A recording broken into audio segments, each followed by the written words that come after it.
یزید اور اس کا کردار بد۔ یزید وہ بد نصیب شخص ہے جس کی پیشانی پر اہل بیت کرام علیہم رضوان کے بے گناہ قتل کا سیاہ داغ ہے، اور جس پر ہر زمانے میں دنیا اسلام ملامت کرتی رہی ہے، اور قیامت تک اس کا نام تحقیر کے ساتھ لیا جائے گا۔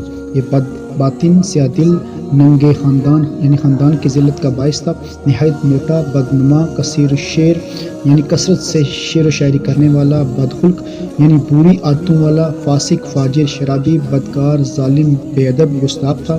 اس کی شرارتیں اور بےہودگیاں ایسی ہیں جن سے بدمعاشوں کو بھی شرم آئے۔ حضرت عبداللہ بن حنظلہ رضی اللہ تعالیٰ عنہ نے فرمایا، خدا عز و جل کی قسم، ہم نے یزید پر اس وقت خروج کیا جب ہمیں اندیشہ ہو گیا کہ اس کی بدکاریوں کے سبب آسمان سے پتھر نہ برسنے لگیں۔